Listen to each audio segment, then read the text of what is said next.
How are we all, people? I hope you're well. Welcome back to the show. It's just me today. I thought what I'd do is a little bit of a review. Before we go into obviously tomorrow night's show and Wednesday night's show, all the guys will be back with me tomorrow. I've got the Race for Europe show, and then obviously Wednesday show with all the guys. And let's be fair, it's going to be three people that will be leaving. Hopefully they'll be back the season after, because obviously three people have left us. They have been relegated. We'll be losing Liam from Southampton, Ash from Leicester, and Joe from Leeds. But we'll have three new faces, which I'm sure you'll all welcome with open arms. We're going to have Nick, our Sheffield United fan. We're going to have Natalie from Burnley. We're going to have Dave from Luton. So it will be a really good season upcoming. But before we talk about that, let's have a look back at what we've seen so far. This isn't going to be Arsenal related. This is going to be Premier League related. So I just wanted to have a bit of a touch on what I've thought of this season in relation to the Premier League. Things at the top, things at the bottom, things in Europe, people that have qualified, people that are looking to still have a season that's not going to be finished, by the way. We've still got the FA Cup final, of course, and the Champions League final. We've still got the Europa League final and the Europa Conference League final. So we're going to have a next couple of weeks and a chat over that as well. You're going to see a lot of transfer news, a lot of transfer shows on this channel in relation to all of the teams as well. So don't go anywhere. It's going to be a busy summer. Make sure if you're new, you smash a like on this video. If you don't want to smash it, then just tap it. Please subscribe to this channel as well if you're new. We're heading slowly towards 10K. If we can try and get there by the end of the season, that would be amazing. We're here. We're nearly here anyway. We're nearly towards the end of this season. There is a couple more games, as I've mentioned. Congratulations to those that have won trophies so far. Congratulations to those that have joined the Premier League and, of course, the Championship, League One and League Two as well. Let's get into it. I'm going to start at the bottom because I can't lie. It's a bit of an emotional day for a lot of people, the last day of the season. But I would say, was probably more emotional for those at the bottom than qualifying for the European places. I kind of felt like I could have flipped a coin and just gone, it's heads, that means this team go down. I didn't really know who I wanted to go down, if I'm honest. I did say Everton. I've always had a bit of a soft spot for Everton, I can't lie, but I just feel like the way they've been run, they kind of did it to themselves. Hiring Frank Lampard, I didn't feel was the right thing. The one thing I'll give them credit for, though, is Sean Dyche's appointment. Now, he had the manager bounce where he actually beat Arsenal. But after that, I don't think Everton ever looked like they were exceptional. But they just did what they needed to do. Bournemouth were a bit poor, I would probably say is the word. I didn't expect much from them, if I'm honest, because Bournemouth have been safe and on the beach for a while. But I just had it in the back of my mind that when they were relegated under Eddie Howe, Everton were the team that relegated them. So I thought maybe they would have wanted a bit of a revenge. And it looked at one stage like it was going to be Everton that were going to probably hit the drop. An unbelievable goal from Decore, by the way. What a goal to keep you up. Goodison Park rocking. The players, it meant a lot to. And Sean Dyche does it yet again. What he has done with Burnley, he's now done with Everton. And it'll be really interesting for me to see where they go now. In terms of their recruitment, they need a goal scorer. I think they've got the best defensive record in the bottom 8. So defensively isn't a problem. And you can kind of see why with the players they've got. Yerry Mina, Tarkowski, Connor Cody. They're all proper old school defenders. But actually, when you look further up the field, I think they're going to struggle if they keep the players they've got. I think they need to try and build on and bolster that squad. Leicester went down in the end. And to be fair, they've had a bit of a shocker, haven't they, all season? From probably the worst summer window they had where they brought nobody in to bringing in 2 centre-halves in Suter and Wout Face. I don't think that was enough for me. And I think some of their players have kind of dropped off and lost their heads because there's 8 players out of contract. I think things have been bad at the top in terms of the board. They struggled in COVID. Most of their sponsorship deals went. They had no money. It was an issue, a big issue. And they've never really been able to cope. They've never been able to pick themselves up from it or catch up from it. Looks like Tielemans, Maddison, both of them look like they're going to leave. Are they going to keep hold of Jamie Vardy and Iheanacho in the Championship? Are they going to keep hold of Harvey Barnes now? A lot of players I think will be up for sale now at Leicester, and I feel like although I think they probably do still have enough even without those players to at least go for the automatic places or playoffs next season, a lot of Leicester fans I speak to are worried that they could be down there for a couple of years now. Southampton, we already knew were down. And I must say, if you're going to go and buy any young up and coming players at the moment, Southampton's the way to do it. You can talk about James Ward Prowse and Che Adams and Kyle Walker Peters, but actually they've got like some young players like Lavia and Mara and Bella Kotchap. Players, excuse me, that I think will be tempted to have a little bit of a move and have a look around and see who's interested in signing them. Southampton worry me because they've got such a young side. I'm not so sure that lack of experience is going to get them straight back up. But the good thing about Southampton is it looks like they're going to get the appointment of Russell Martin, who's experienced in that league, has done really well with Swansea and plays an attractive style of football.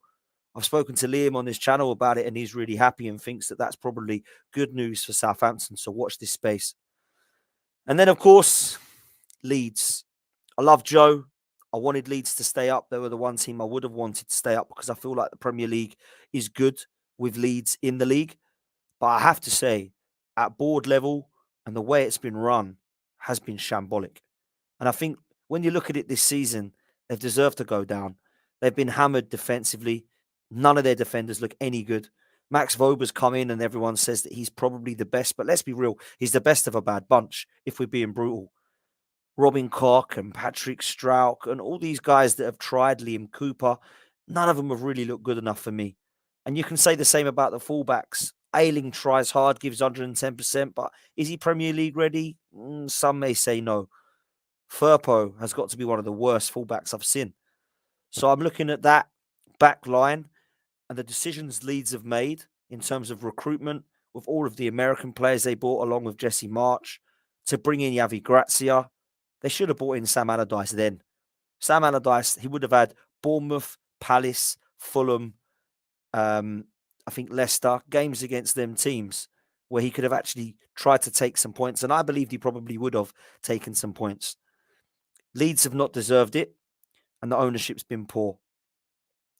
I look at what Everton, Forest, Bournemouth, Wolves have all done. They've either kept hold of their managers or they made the right appointment. Wolves were looking really poor, to be fair. They got in Lopetegui. He put in what I think is a style of football that keeps you safe. They're safe. Everton, Sean Dyche, appointed, gets that style of football that keeps it safe. The players that have been trying to, the team, sorry, that have been trying to play attractive football have all gone down. Southampton tried to play attractive football with kids. It didn't work. They've been relegated. Leeds, under Bielsa, it was working. But the other kind of Jesse March and the Javi Grazia, they didn't play low blocks and lump it long. They were trying to play football. They went down. And now, obviously, we've seen Leicester under Rodgers, very attractive football. That hasn't done them any favours either. All three of them have gone down. The teams that have played a little bit more of a balanced football or just quite a low block, Wolves, Palace, to be fair to them, Everton, Bournemouth under Gary O'Neill, Forest, none of them played free-flowing, attractive, wow football that makes you go, whoa, Pep Guardiola of a BTEC Pep. No, they all tried to play football. They all got relegated. The ones that didn't have managed to stay up and do enough for that. I don't feel there's any point of mentioning the teams that have not really achieved any European football or relegation other than two or three of them. And the two or three I'm going to mention are two that everyone thought were going down. 7 weeks ago, Nottingham Forest and Bournemouth were odds on to be relegated. They've done the right thing. They kept hold of Steve Cooper and Gary O'Neill, both of which have been, in my opinions, reasonable candidates for Manager of the Year. Not that they'll get it, but I think they deserve a mention. I think what Steve Cooper's done is he brought fire, passion, desire, and hunger to a Nottingham Forest side that everyone was laughing at when they signed 30 players. Now, actually, what people don't actually take into account is how hard it is to sift through 30 players and try and find a squad to gel and put and fight on the pitch. But he did that. And I saw it firsthand. I went to the City ground and I was amazed at one, the atmosphere, two, the fan and player connect, and three, how good Steve Cooper is and how he has not only given a good feel-good factor, but there's a connect between him, the fans, and the players that I think has been respected. And I wanted Forest to stay up for those reasons. I think it's been too long without them. I think it's fair that now that they're back there, that they stay there. And let's be real, I think it's a good league with Nottingham Forest in it, and I said that, and I mean that. As for Bournemouth, one of the surprise packages for me. I had them going down. Most people I spoke to had them in 19th or 20th as a prediction at the start of the season. And what Gary O'Neill has done, sorry, is um, kind of, what's the word? Cruise to safety. There was no last day fight. There was no 7 or 8 game win that needed to get on the bounce. They looked like they were going down. And when he came in for Scott Parker, everyone thought, they can't keep him. They're going to go down. But they kept him. They stuck by him. And let's be real, he's been immense for them. They don't have any players that I look at and go, wow. I like Philip Billing. Looks like Lerma's going to be going, but he's been good for them in that position over the last couple of seasons. Solanke's all right, but he doesn't really score goals. Jayden Ante doesn't really score loads of goals. Obviously, you've got a couple of wingers now that are looking like they're going to be chipping in with some goals from. Marcus Tavernier has been another one who's done well. But other than that, Bournemouth don't have any world-class players. So to be fair, to stay up and do what they've done is amazing. The other ones I've got to mention for the wrong reasons, really, are West Ham, Palace and Chelsea. West Ham, Palace and Chelsea. What can I say other than disappointment? Let's start with Palace. Patrick Vieira, I think, got given a hard time. Now, I know Dee's on this channel and says otherwise and that we needed Roy Hodgson. It was the right thing. And it looks like it's that way now. All I'll say is people forget that Patrick Vieira, I think, played a run of games of about 7 or 8 where they were either in the top 6 and sometimes he played the top 6 teams twice. Then when he got sacked, and to be fair, justifiably, I imagine, 3 months without a goal at one stage or a win, couldn't score for Toffee, couldn't win for Toffee, he was going to have to go, right? But then they played Leeds, Leicester's, Bournemouth's, Southampton's, and all of a sudden, Crystal Palace are winning. Eze scoring, Elise scoring, Zaha scoring, Edouard scoring, Mateta scoring, and then all of a sudden, Roy Hodgson looks fantastic. I'm going to say it now. I don't think Vieira was a bad manager for Crystal Palace. I think on paper, they were probably predicted to lose most of those games. And guess what? They did. Now he got sacked. They move on. Roy Hodgson now looks great and everyone's happy as a Palace fan. But for me, not the season they'll be looking back on and saying it was with any success, in my opinion. Then we go to West Ham, a shambles, £180 million spent, and they have found themselves struggling in a relegation battle for most of it until the last final third of the season where they've decided to pick up a few results. And it is all now on that Conference League. And if they do win that, they'll see it as a successful season. If they lose it, be one of the worst they've had in a while. So not a great one as far as West Ham are concerned in this Premier League table season. Chelsea, I mean, one of the shocks of the year, to spend that much money, they've got everything wrong. So not a good start for Todd Bowley. Graham Potter came in. He didn't really have any patience to back him. He threw a load of money at him and expected him to win overnight. Yes, poor in some games tactically, but didn't really have a chance, did he? Let's be fair. Then you look at what they've done and spent money on. Their first 11 still looks very weak. You can't spend 600 million and they'll still say you need 5 or 6 players in that first 11, but I think they do. I think Chelsea need a new goalkeeper. I think Chelsea need some backup fullbacks as they've only really got James and Chilwell that's any good. I think they need another centre-half. I like Badiashile and Fofana, but other than that, I'm not sure that Koulibaly and Thiago Silva are the long-term centre-halves that you want at your club for the next few years. As much as they've been brilliant over the years, are they really what you need? Maybe they're happy. I don't think that they really have a physical presence in their midfield still. Enzo Fernandez was a lot of money and he's a good player, by the way, but is he a Vieira? No. I don't really feel that they have anybody else with him either in midfield. They're still playing the likes of Loftus-Cheek, Gallagher, N'Golo Kante, Kovacic. They still need a lot in there. Mason Mount, what's happening with him? They don't have a front three that I really rate. They've got Sterling and Mudryk that haven't really been great signings for them. They've got a striker in João Felix, in Aubameyang, in Havertz. They've spent a lot of money combined on. For me, haven't done anything at all in a Chelsea shirt. They're a real problem, man. Real problem. So I think now that they've got the signing of Pochettino in, if they back him and trust him, he's obviously a good coach. But is he a winning coach? No. So for me, Chelsea have to be getting into that top four next season with the amount of money they've spent, with the no excuses of having now a coach that knows what he's doing. They have to be trying to get into that top four with that amount of money. But this is Chelsea. This isn't Everton or West Ham or Palace we're talking about. Chelsea and City spend the most money every year. So if they don't win something, they've had a shambles of a season.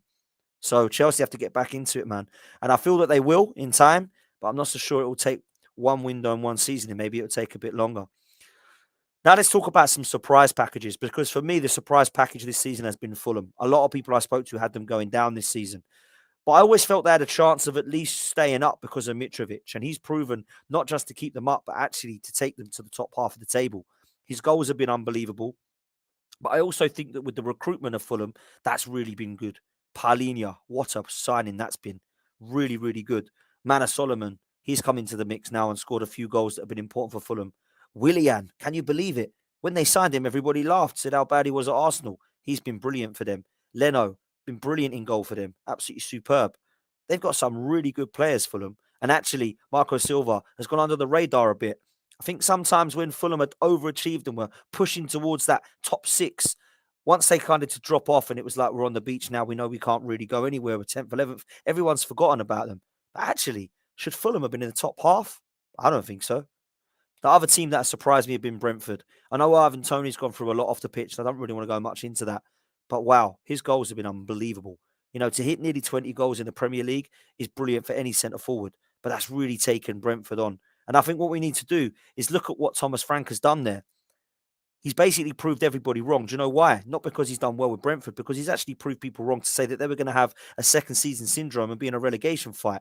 Now, I never had that. I always felt I saw enough from Thomas Frank and the fight in the fan base and the connect with the players to know that Brentford would be okay. I probably tipped him to be around 14th or 15th, nowhere near the relegation zone, in my opinion. I didn't see him as a maybe 16th, 17th, 18th, struggling like the likes of West Ham and Everton have this season. But I do think personally they deserve a hell of a lot of credit. I've been so impressed with them, and you know, to get in with a mix at one stage of can we finish sixth or seventh? Brentford, come on, Brentford sixth or seventh in the Premier League. You've got to say that would have been a fantastic season. Super villain in the chat saying Fulham and Brentford have been outstanding. Must saying that Bournemouth were my surprise package. People had them going down at absolutely 100%. And then we have a Chelsea fan, big up NS Sports TV. He's back saying that I think the manager after Poch will be the one to put Chelsea in a title race. That'll be interesting for me to see whether Poch is like a Brendan, whether he can get you sort of there and then someone has to take over to get you to a title, or is he good enough to get you there? We'll have to see and find out in the next couple of seasons with Chelsea. Now we go and talk about the teams that deserve the credit. And two of those teams are, in my opinion, the two that have really overachieved this season to get themselves into a European place. Brighton and Villa. Brighton and Villa deserve all the praise and credit, and two managers that deserve a mention for candidates of manager of the year. Let's start with Unai Emery. I always knew Villa had an okay squad. I never thought it was outstanding, by the way. I thought it was okay. I thought it should have been challenging by the top half. To get them into a Europa Conference League spot is mad. For me, I never saw it happening. They were 16th or 17th when Unai Emery took over from Gerrard, a manager that I thought was just overrated and never going to do well at Aston Villa. And I kind of predicted at the start of the season that both Lampard and Gerrard would be sacked, and I was right. But Unai Emery coming in, I thought, that is perfect for Villa. That is perfect. I know him well, managed Arsenal. Things were different then, different board members, a toxic squad, a toxic fan base, a place where the Emirates was, let's be real, not a great place to someone to come in and manage. And when you take over from Arsene Wenger, a little bit like Moyes did with Fergie, it's always going to be difficult. But he's proven wherever he's gone that he's won something. And if I'm having to put money now on who's going to win that Conference League, I'm going to go with Aston Villa and Unai Emery, because the guy's scored, I think he's got 4 or 5 Europa Leagues now. That's mad. So Villa, fair play. A couple of their players have really impressed me. Jacob Ramsey, I think looks quality. I think Konza and Mings have formed a partnership at the back that, let's be real, I'm not so sure both of them deserve England call-ups, but actually they've been good this season. Ollie Watkins, he's been fantastic. He's been really good. Kamara, really good signing for me. I think John McGinn has picked up his form and found it again. Buendia has come in and caused havoc at times. Really good. Really good from Unai Emery. I can't lie to you. And Villa might just surprise in the summer. And what I mean by that is they might build on this. They might not lose the likes of Emi Martinez, of Konza, of Kamara, of Ollie Watkins. I think they might build on it. I think they might keep that. And they might actually say, do you know what? This 11's good, but I'm going to go and buy 6 or 7 more because I feel like we need a squad now because now they're in Thursday night football in Europe. And I'll be very surprised if Villa don't spend money. So I've been so impressed with them. Brighton. I've been so impressed with De Zerbi because of the lack of drop-off when Potter left. Now, a lot of people are now saying, was it Potter? Was it just the players that were that good and anyone can manage them? Well, we'll have to see, won't we? Brighton are one of the best run clubs in England, probably in the world football. In terms of their scouting and their recruitment, what Tony Bloom has done, the fact that Dan Ashworth's now gone to Newcastle and they've just replaced and just carried on with their recruitment, carried on with their scouting networks, players yet again that we're seeing coming into this side that no one had even heard of. They sold Kukurea at left back. Estupinan has come in at left back and has been in some people's team of the season. Enciso, did anyone know who this guy is? He scored 2 bangers against Chelsea and Man City, and one of them's up for goal of the season. To be fair, both of them could have been. So impressed yet again by Alexis McAllister and Caicedo. Lewis Dunk, under the radar, really good, consistent centre half. I'm really impressed again, guys. I really am. I can't say enough about what Brighton have done. Mitoma, another player who just come out of absolute nowhere. Yeah, I can't praise them enough. The way they run, been absolutely fantastic for me.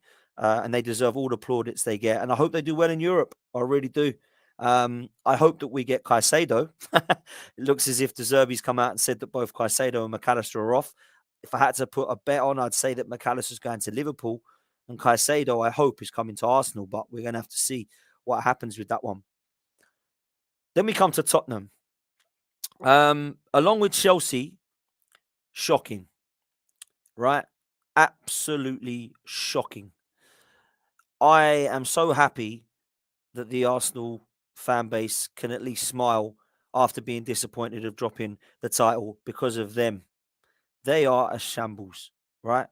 Now, I've always been one of these, I don't care what happens to Tottenham, but because their fan base have been like this for the last 5-6 years, actually, I do care a bit now.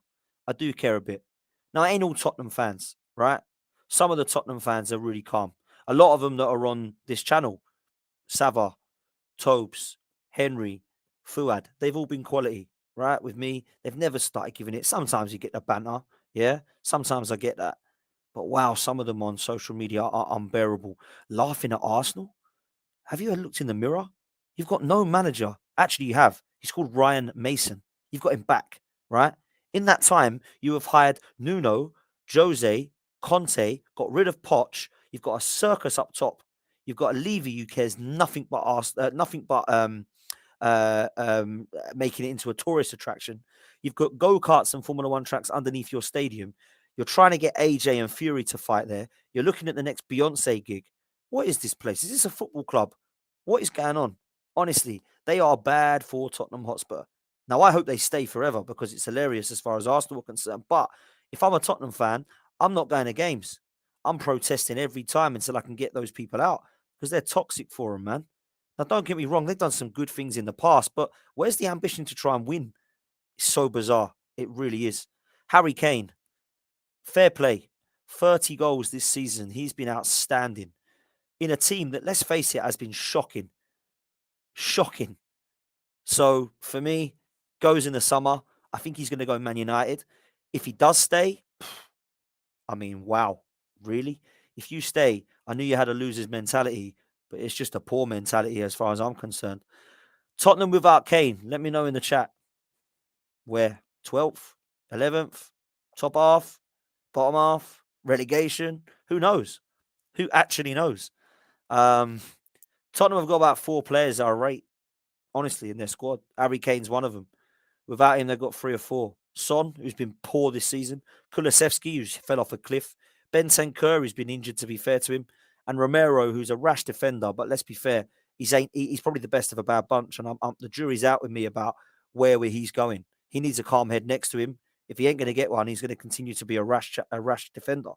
Other than that, they've got awful players. They need a new keeper. They need an actual left back or two. They need an actual right back or two, although they've signed about 5 and can't get it right. They need a creative midfielder and a holding midfielder. And they're probably going to need to replace Harry Kane with some form of striker that can get 10, 15 goals. That's a lot of work. And they've got to hire a manager. And nobody wants the job. Slot has turned them down. They're going for company, and in the past they've gone for the Contes and Tuchels that have all said no and then come back and Conte said yes. What's going to happen with Nagelsmann? And they ended up going to get him. They're going to go in for Rodgers or Potter. A mess, man. A mess. But listen, it's a circus, and long may it continue, man. Long may it continue. Let's move. Another team that have had a pretty poor season. Liverpool.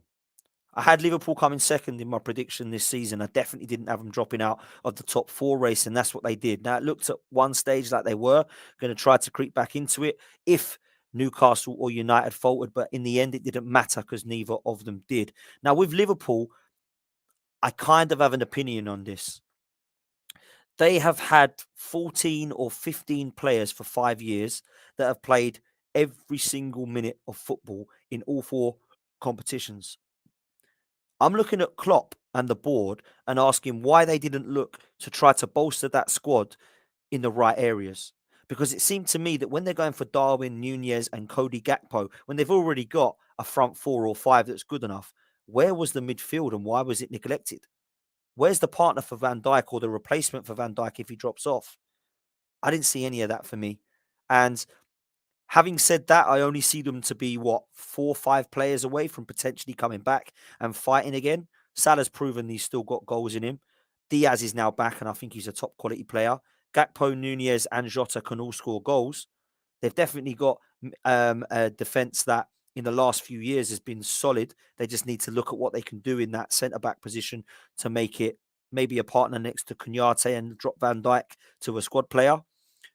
They definitely need to sort the midfield out. McAllister's going to be a good start. They're going to need 2 more, to be fair, because Thiago can't keep fit. Fabinho looks done and dusted. And the other kids, Bajcetic and Harvey Elliott and Curtis Jones, they just don't look quite ready for me. So Liverpool have got to get their recruitment spot on. And Jurgen Klopp has to take that forward. They have to keep Jurgen Klopp, and I think they will. Liverpool could be back. They could be. So let's see what happens with them. Then we move on to the top 4. The top 4 is an interesting one for me for next season.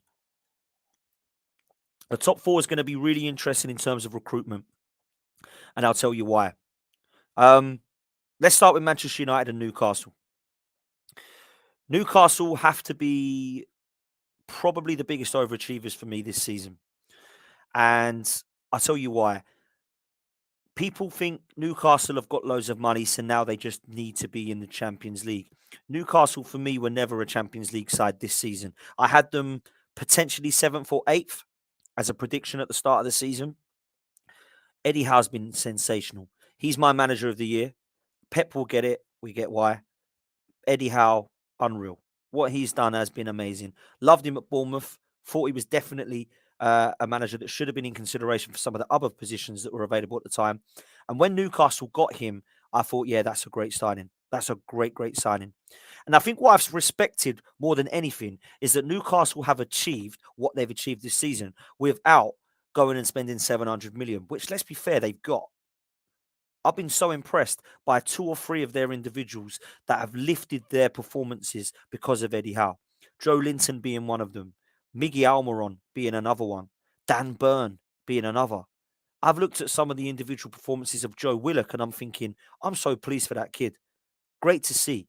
Yeah. Always liked him at Arsenal. Didn't think he was going to make it. Fair play to him. He's gone and had a crack. He's got into the Champions League. He scored some important goals. He's made some really good assists. One of the best I've seen in my life against Tottenham, by the way.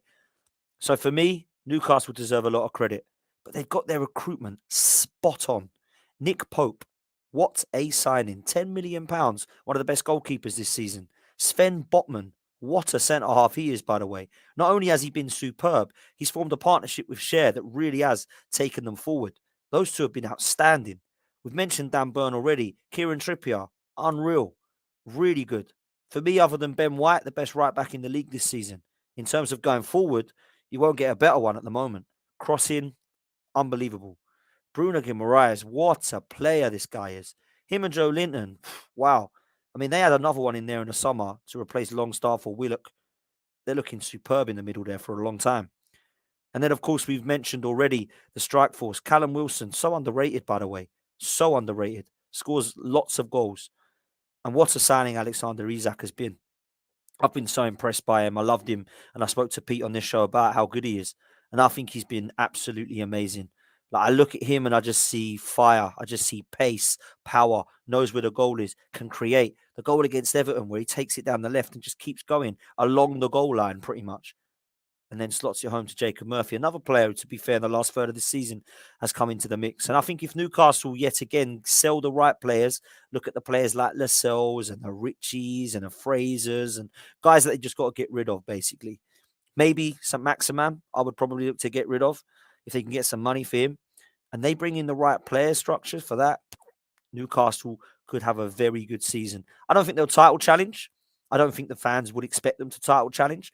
I think if they go for a cup, try to progress in the Champions League far, and look to consistently start to qualify in the top four, again, that's a very good season for Newcastle. So watch this space in terms of their recruitment. Manchester United, are they going to get taken over by Qataris? Is it going to be Sir Jim? From what I'm speaking today to Saeed and to Dan on this channel, they were saying that they believe it to be Ratcliffe at the moment. And of course, and things can change. We get that. I think they're going to spend money anyway. I don't think it matters so much this summer as to what they spend. I think they'll spend big whatever. But it will matter, obviously, moving forward, how much they do spend as to who takes them over. We hear on Sky Sports News they're going for Kane, Declan Rice and Mason Mount.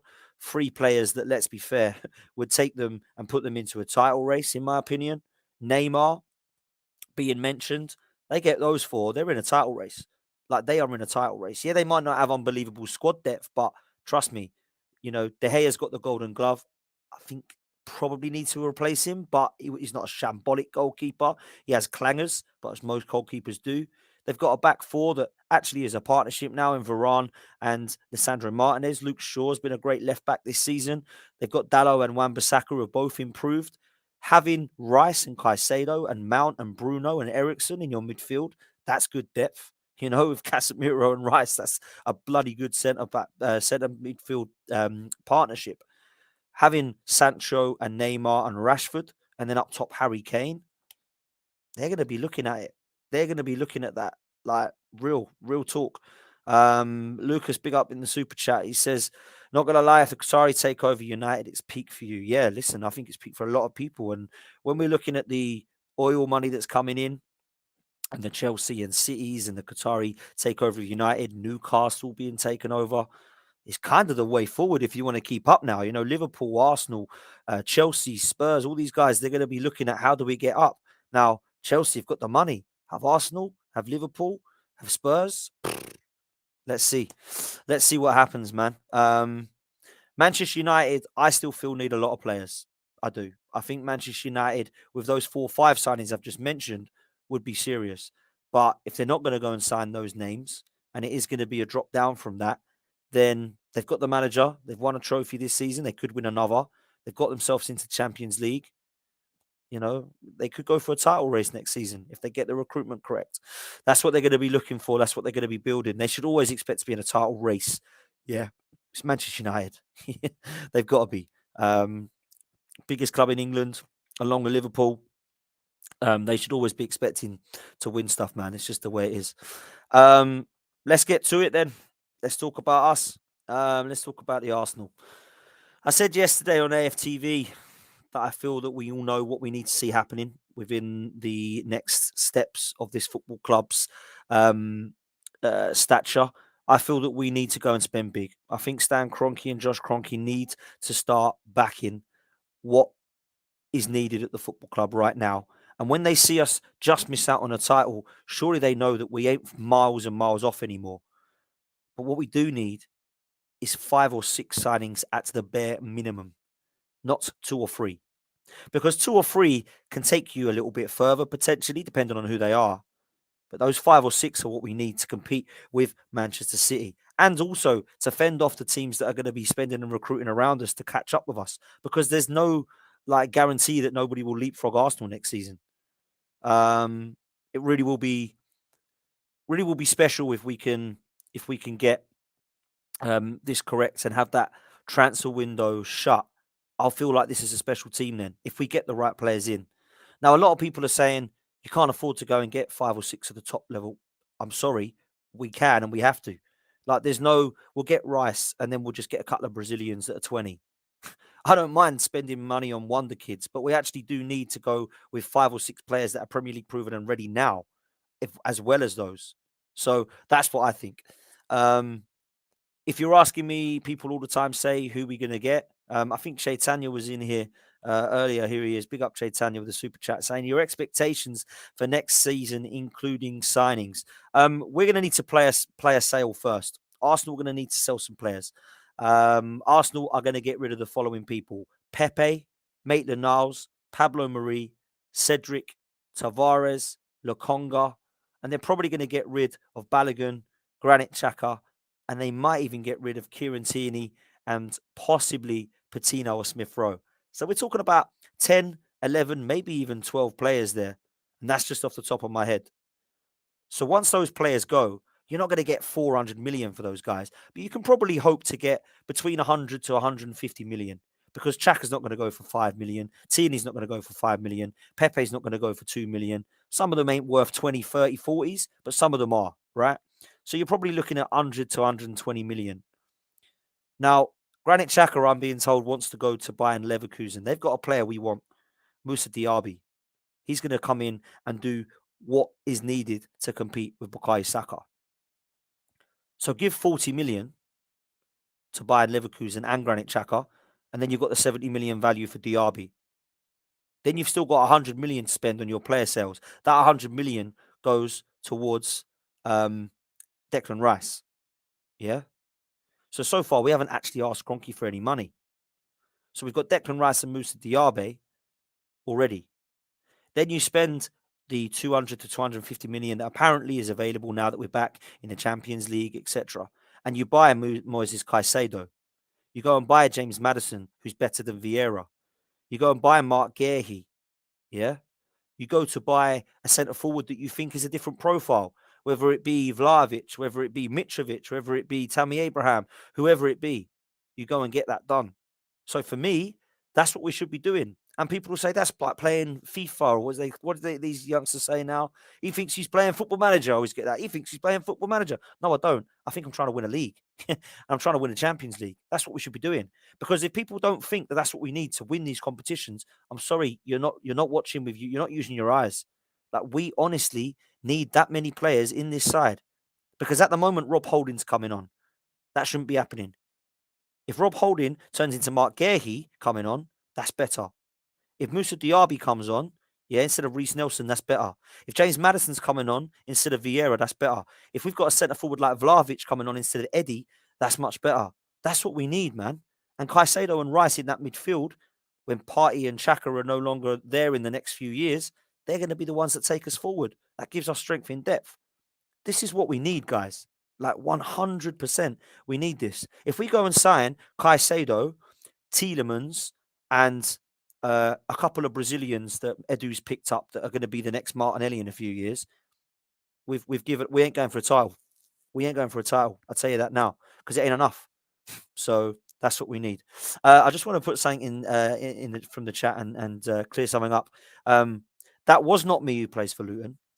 Trust me, I'm way too fat to play football. That was not me who scored the penalty. But a fun fact, Dan Potts used to play for West Ham, and his dad's Steve Potts. And if everyone knows my dad, his name's also Steve Potts as well. And I used to get that at school quite a lot. Does your dad play for West Ham? And then I found out that his son is called Dan Potts as well. Big up Luton and congratulations to them, by the way. And big up Burnley and Sheffield United as well, and Wednesday today, who obviously find themselves United, Burnley and Luton back in the Premier League. So big up them and well played to them. That's what Arsenal need to do to win the title. Let's finish on talking about the side who have won the title. Manchester City are incredible. Manchester City are one of the best sides I've seen in this Premier League. And I'm not saying that just because we've lost to them. I thought that anyway. When Haaland signed, I was like, that's them done. That's them won it. I never thought Arsenal would be in a title race. I didn't actually think anybody would get close to them this season, but it turns out that we only finished 5 points behind them. Now, a lot of people will say we just needed to beat Brighton and Forest. We won the league. Yeah, mathematically we would have. But you really think that Man United and Man City would have made that many changes against Brighton and Brentford if they were still going for a title against us? I doubt it very much. So Manchester City deserve it. Manchester City battered us at the Etihad. They beat us at the Emirates. And essentially, yeah, that decided the league this season. But I would also argue that Arsenal lost that league and bottled it. And the reason I would say we'd lost the league and bottled it is because we were 8 points clear. And we didn't lose to just Manchester City to lose this league. We also lost to Everton. We dropped points at Southampton, home and away. We dropped points at Brentford at home, albeit Lee Mason got sacked, but we still dropped points.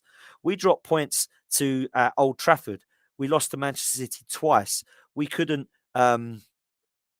beat West Ham after being 2-0 up. We lost to Brighton and Forest. We were 2-0 up at Anfield. There's 8 or 9 games there that just come off the top of my head as to reasons as to why we lost this game, this title, sorry. So I look at the season in 3 parts. The first third, wow. I mean, everybody was like, are Arsenal actually going to just keep winning? Before that World Cup, we were outstanding. And people always think now, what would we have been like without the World Cup? Jesus wouldn't have been injured. Maybe we would have been distracted as much. But let's be real. After that World Cup, things changed a little bit. We were okay. We went into March and we were still looking pretty good. But April, May killed us. I think the squad has killed us as well. I do. I think that we have found ourselves in a title race with a top 4 squad. Saliba and Tomiyasu together getting injured killed us at the back. Absolutely killed us. We may do without Jesus, to be fair, with Trossard and Eddie. But we could have done without him getting injured. Zinchenko gets a knock. Who else has got an injury? I'm missing somebody as well. Somebody else. Martinelli in the last couple of games as well. So we just haven't got the squad depth right, which goes back to my previous point. We need to get that right in the summer. But we're talking about a side that we're going up against here that Liverpool have struggled to beat when they get into 95 points. Or was it 97 points they got and still come second one year? This is a side that have got over 100 points before. It's a side that are definitely not trying to get together and gel together. This is a side that are ready. They've got the best manager I've ever seen. What other manager decides a third of the way through the season to go, John Stones, you're now going to play here. We're going to go and win the league. Nobody does that. Nobody's ever done that. They've got probably 5 or 6 players that are all up for players of the team of the season. Sorry, you know, you can argue that Edison would get a shout. You can argue that John Stones and Diaz would get shouts. You can argue that Laporte would get a shout. You could argue that Akanji has been one of the signings of the season. Rodri's been the best defensive midfielder this season. Kevin De Bruyne has been outstanding. Grealish's form has picked up. You've got Mahrez and Foden and Bernardo that have all come in and done the jobs. And of course, then you've got Haaland. They're a big side to try and keep up with. And unfortunately for us, we found ourselves falling short. Now, we can look at ourselves for that, not Man City. But what we can do is respect and appreciate that we're not coming up against a side here that are going to crumble. This side just don't do that. They're a side that, in my opinion, will go and win the treble. And they're a side that, when they do that, will probably be recognised as one of the best ever. I'm talking one of the very best. The treble winners of 99 will always be considered for me as the best team. And they still will right now because they're the only ones that have done it. But I'm going to say it now. If they do this, they will go down for me as the best ever Premier League side and one of the best ever sides. And Pep Guardiola can actually boast that he's had that with more than one club now. So is he better than Sir Alex Ferguson now? Will he be if he does a treble with Manchester City and is recognised as having one of the best ever sides I've ever seen in 2010 under Barcelona with Messi and Xavi and Iniesta and all these players?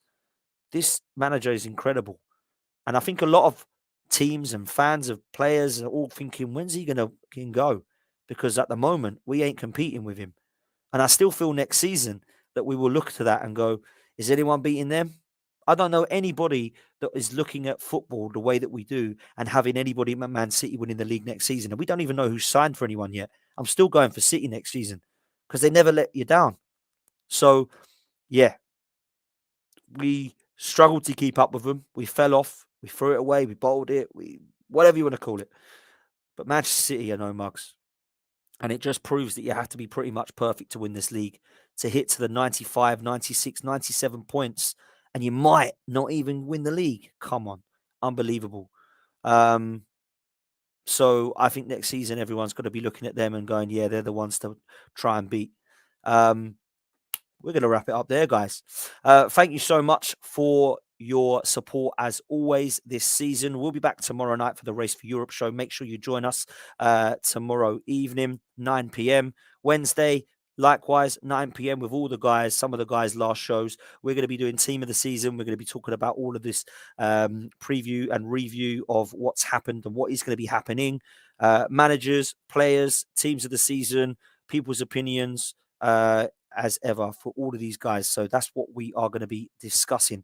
Until then, take it easy. Do me a favor and please smash a like and subscribe to the channel and click the notification bell so you know when I'm next on. I'll see you guys tomorrow at 9. Take it easy. And as always, up the Arsenal. See you later, guys.